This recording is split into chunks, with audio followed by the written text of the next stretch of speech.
When Russia launched its full-scale invasion of Ukraine on February 24th, nations around the world started banning Russian aircraft from their airspace. The West soon followed this, with sanctions prohibiting the sale of aviation goods and technology, terminating deliveries, insurance, and other aviation services. Before the invasion, Russian commercial aviation was run primarily with foreign planes. In fact, Russian airlines were leasing more than 500 aircraft from Airbus and Boeing. When sanctions forced the end of these leasing agreements, some analysts predicted the imminent collapse of Russia's aviation sector.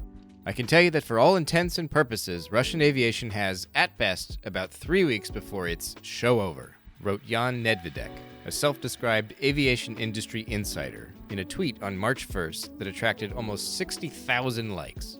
I woke up the following morning with 25,000 retweets and interview requests from CNN, the BBC, CNBC, Deutsche Welle, and Forbes, he told Vice News. But here we are, in September, and Russian airlines are still in business. In May, after telling Russian aircraft operators not to fly to international destinations to avoid the seizure of their planes, the Russian government signed a law allowing these companies to keep and operate the leased aircraft, effectively stealing them. And while those early prognostications of impending doom didn't pan out, the industry's future outlook is nevertheless grim.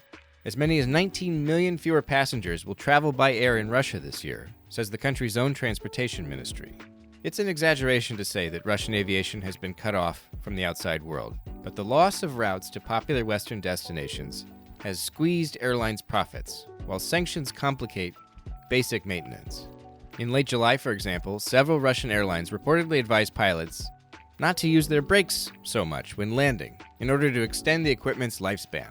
To keep its fleet in the air, Russia must now rely chiefly on repairing planes using spare parts from other aircraft it already possesses, a policy charmingly known as cannibalization. So imagine you've boarded an eastbound plane in Moscow. Even a direct flight, only halfway across the country to Novosibirsk, takes about 4 hours. Maybe 2 hours in, somewhere around Yekaterinburg, your aircraft experiences a mechanical failure that knocks it out of the sky or forces an emergency landing. There's a fire on the runway, passengers and crew can't get out in time, people die, and the whole thing was preventable. What if international sanctions against Russia's aviation industry lead to safety lapses that jeopardize commercial air travel in Russia, maybe even culminating in a disaster? Naked Pravda.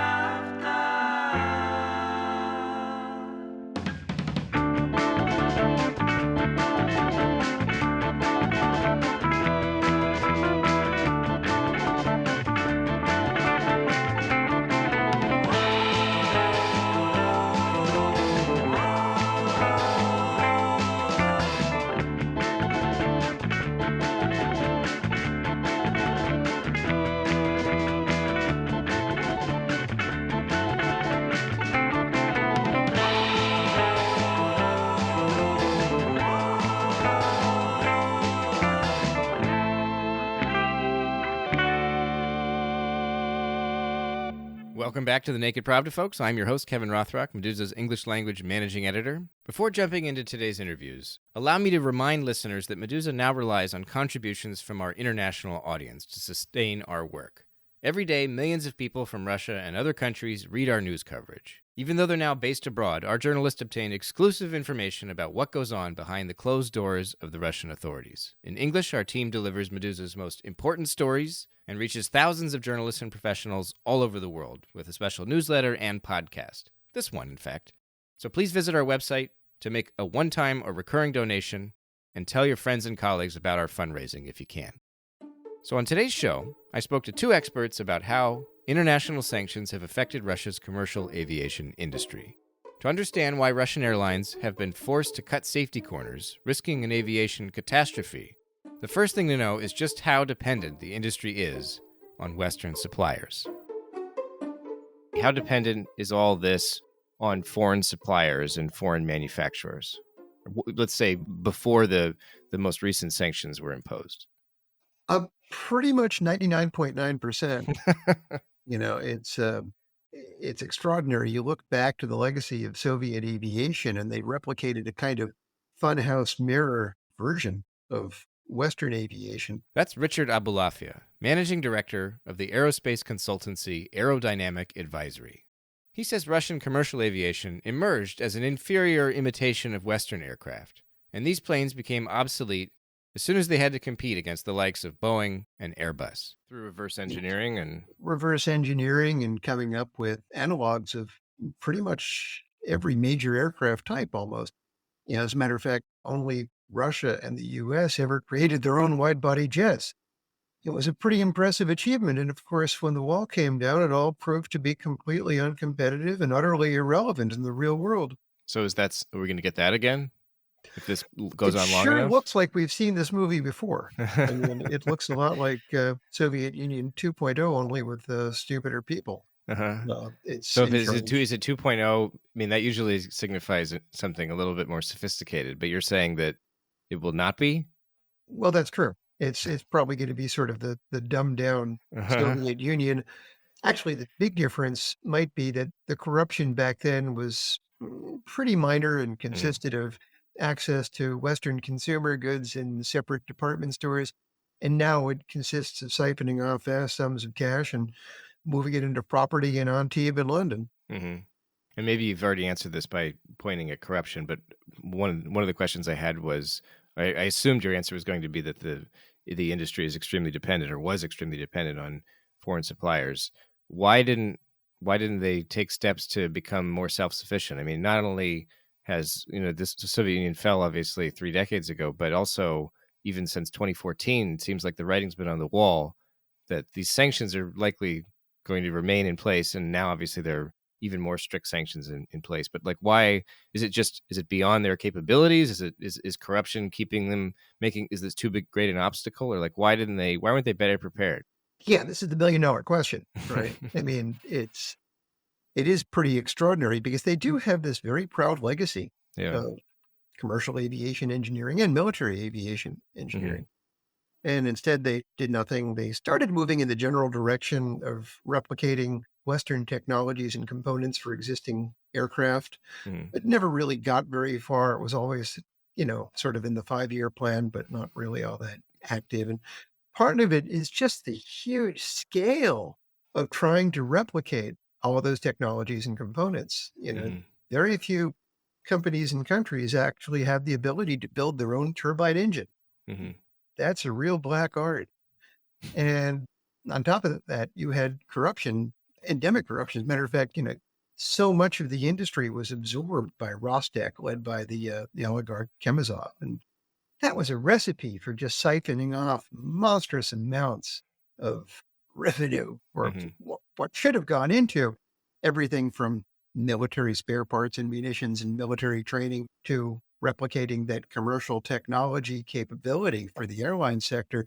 And instead, again, went to yachts on the Côte d'Azur and Right. property in London.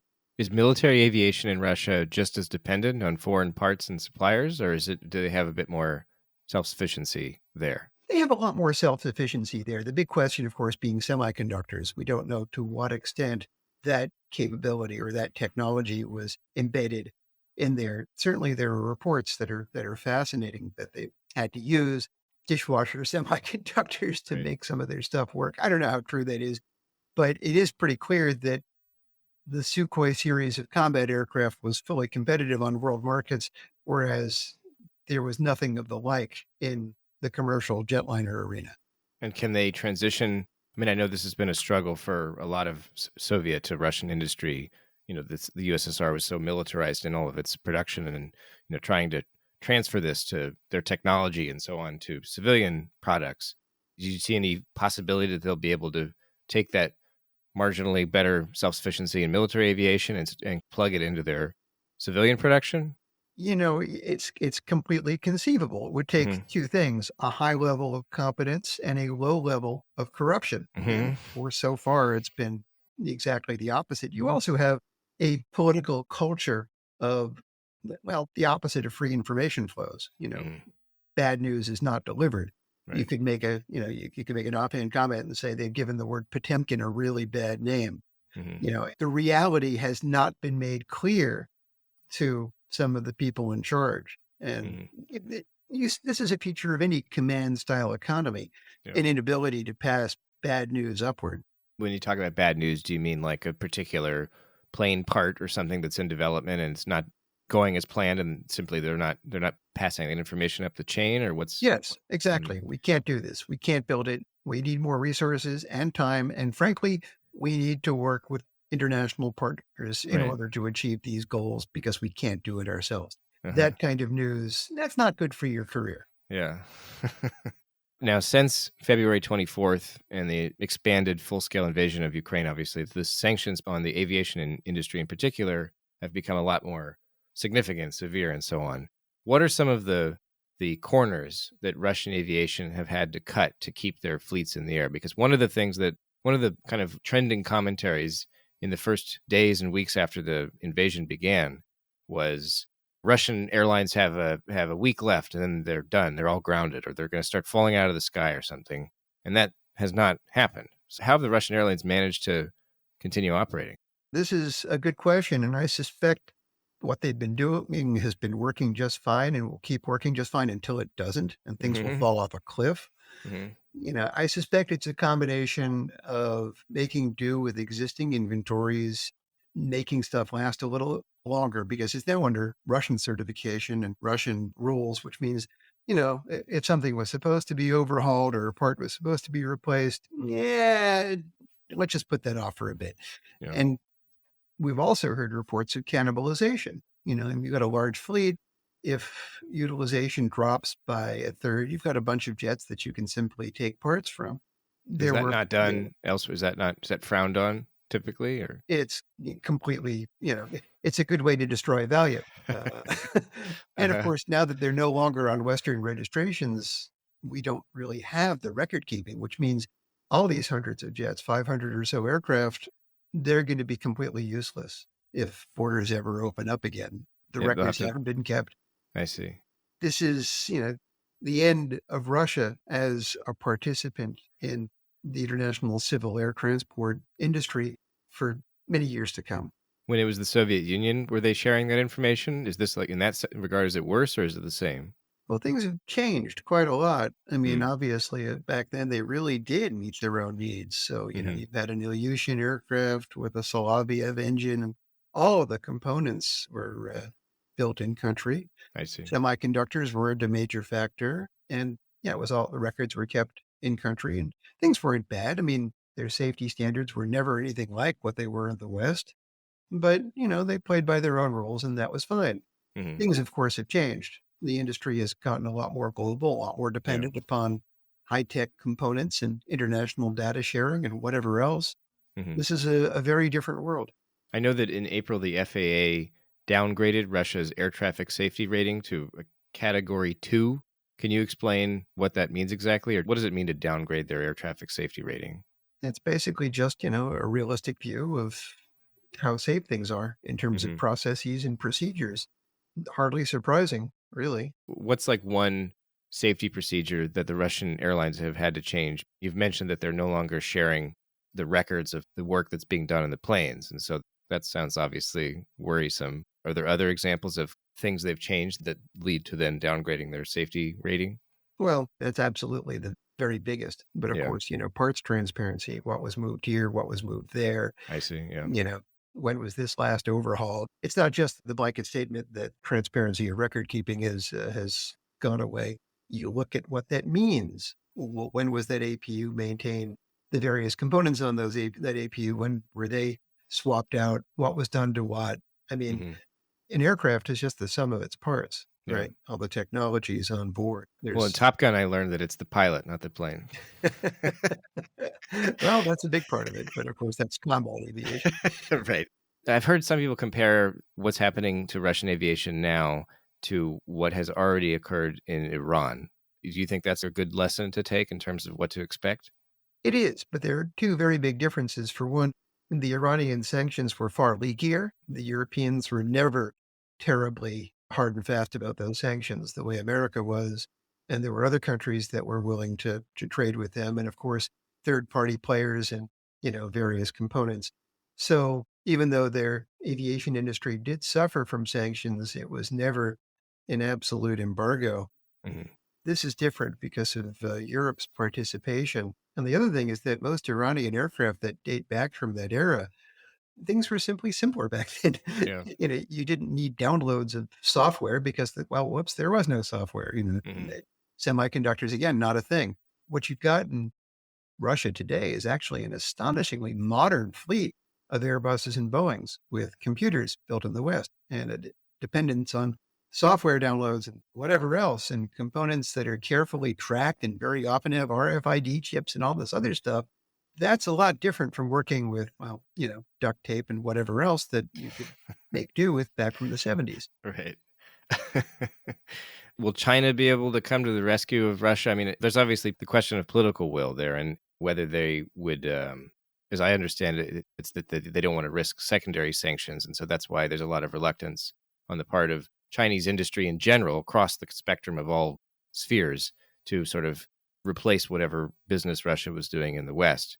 Does Chinese aviation have the capacity to do what Russia used to get with the West? Is there the technical know-how to actually start selling all the necessary spare parts and so on? Like, and if that's because if there is, then then the question is really just when would China be willing to do it?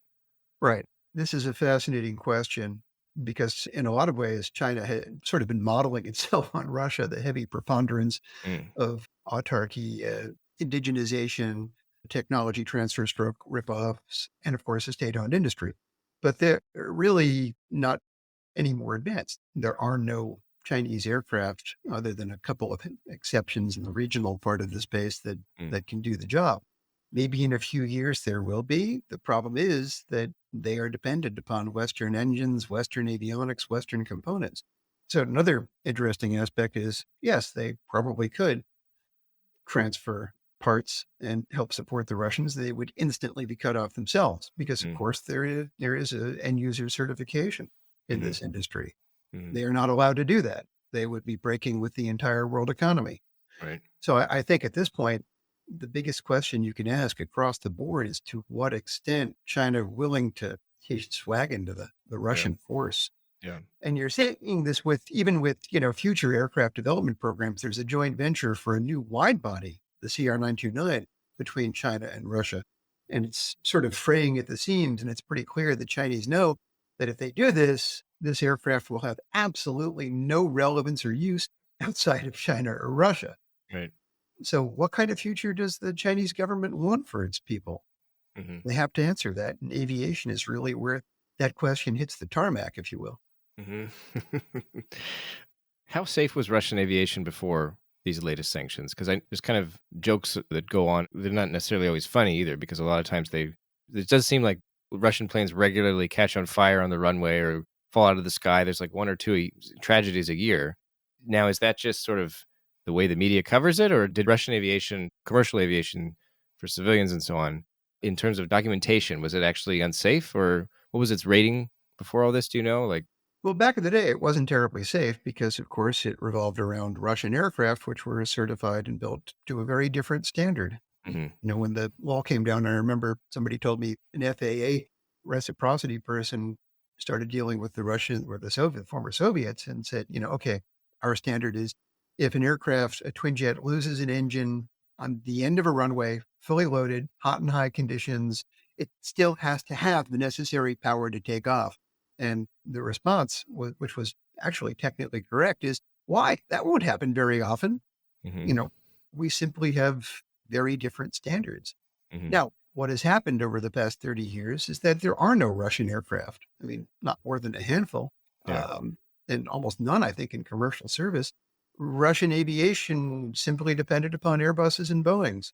and that required them to take on the Western standards of safety and so on? Exactly right. Yeah, far safer.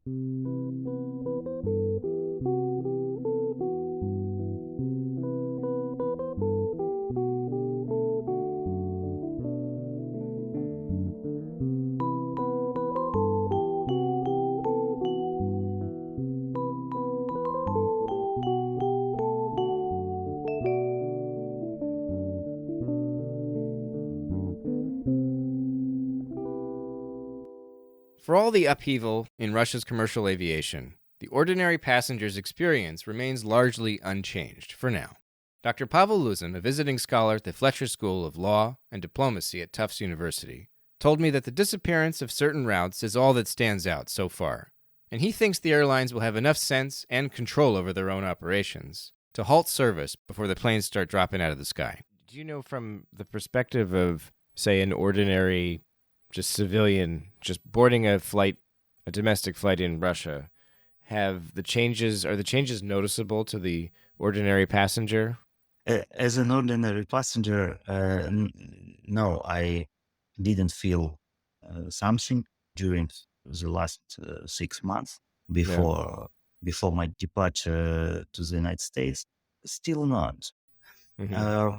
But the main change that we as ordinary passengers can see, it is the absence of foreign flights. Of course, there are still flights to Armenia, to Kazakhstan, Sri Right. Lanka, for example. But in previous years, Russian air companies conducted a lot of flights to Europe, to the United States. Mm. For instance, before the pandemic, before the pandemic, 2019, there were 73 million passengers in domestic flights and 55 million of passengers in foreign flights.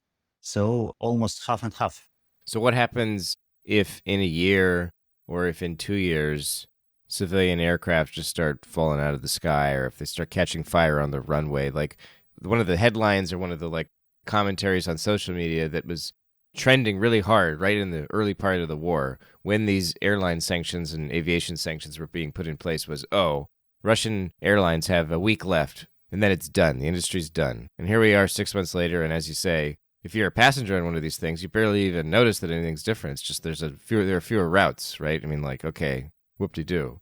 But what if that nightmare scenario occurs? What if the planes either no longer can take off, or if they start falling? I mean, what if there's tragedy and so on?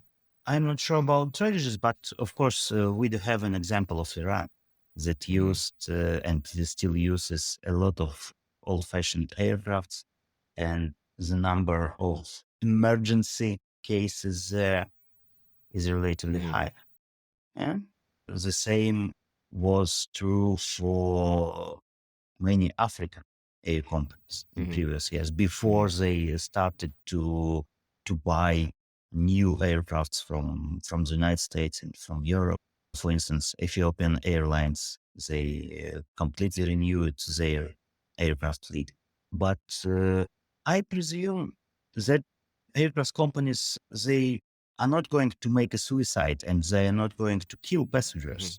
So, in my opinion, the worst case scenario will mean that the number of domestic routes will decrease and people will be forced to use more trains, more buses, especially in European part of Russia. And the air routes will continue to be only to Siberia direction, to the Russian Far East direction, to the Arctic regions directions, because it's impossible to go there only by train.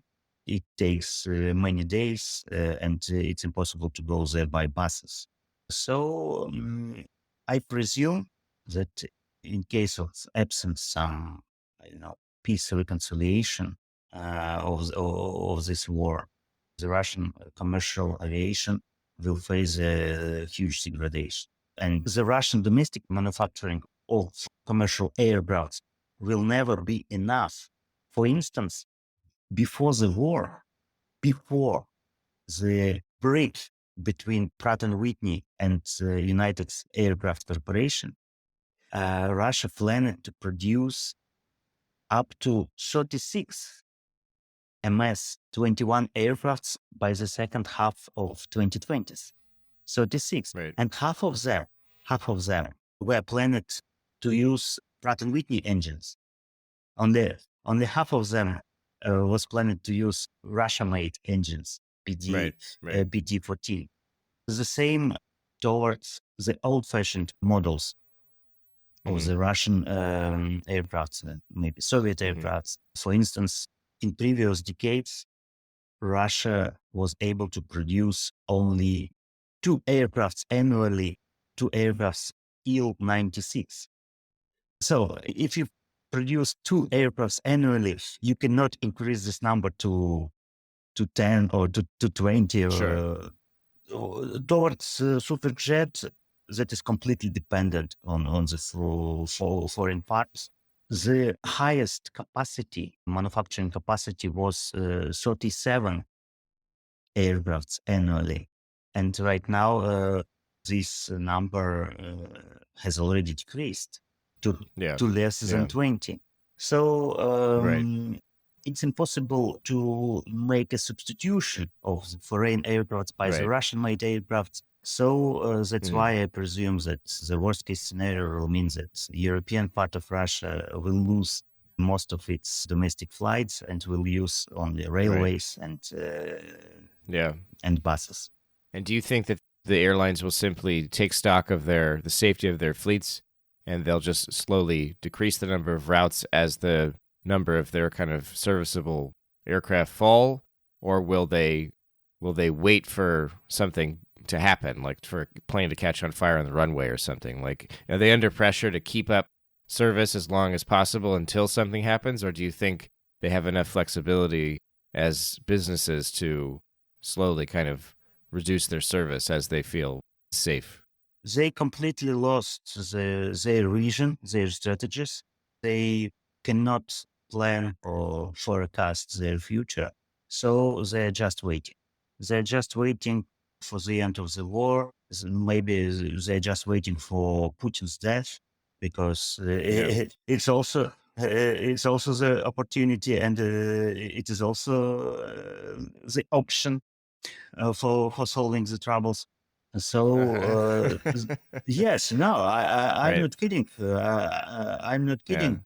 And many other industries they're reaching the same. Not only Yeah. aircraft, not only commercial Right. aviation.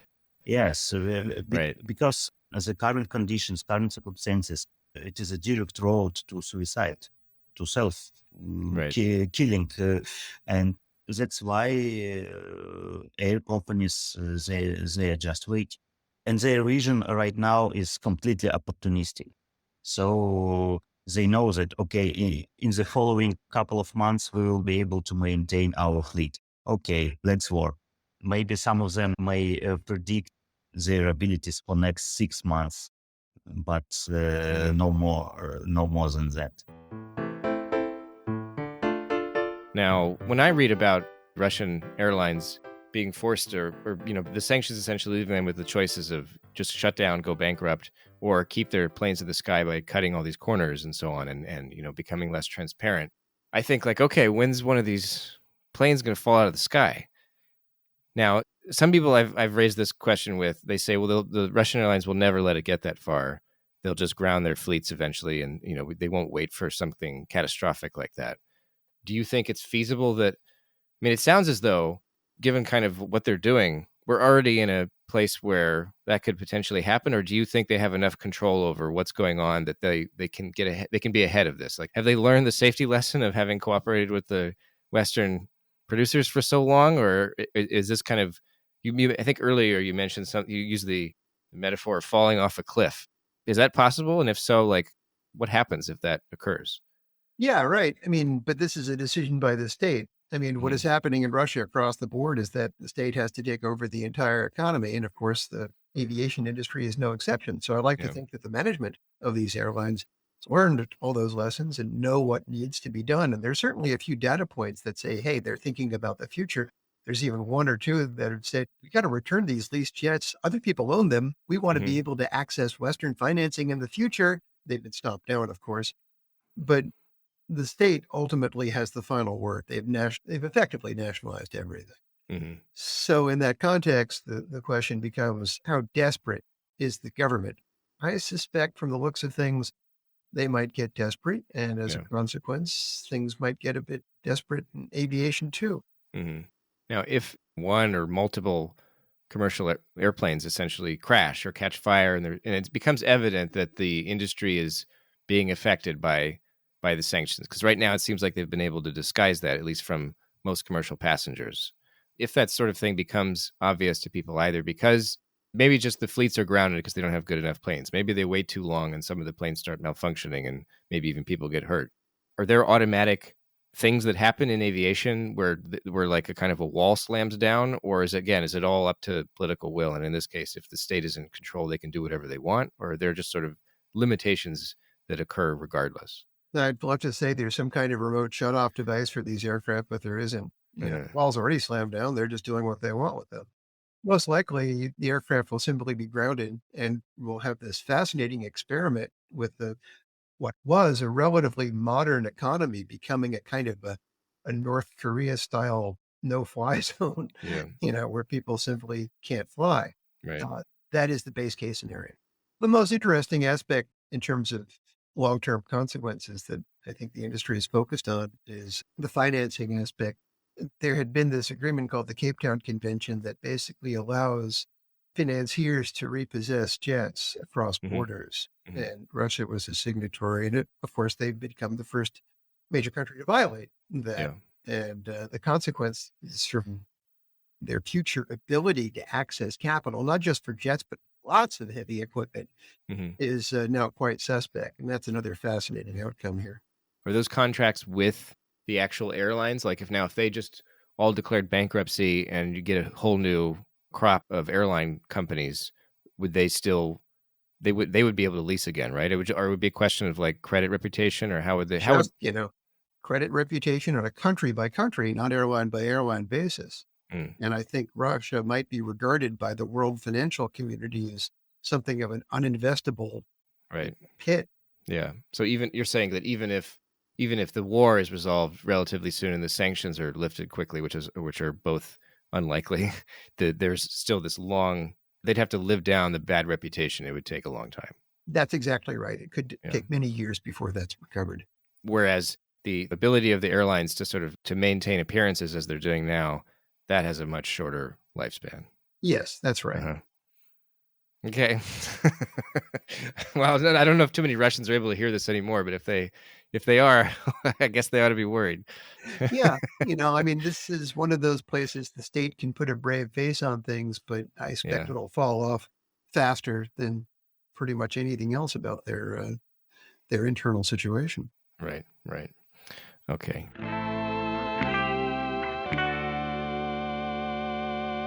You've been listening to the Naked Pravda Season 3, where we're asking the question, what if, on issues related to major news stories in Russia. On today's show, you heard from aerospace expert Richard Aboulafia and foreign policy and defense scholar Pavel Luzin about how international sanctions have forced Russia's commercial airlines to adopt dangerous maintenance policies that could risk the safety of passengers and the entire industry's future. I'm Kevin Rothrock, and thanks for listening.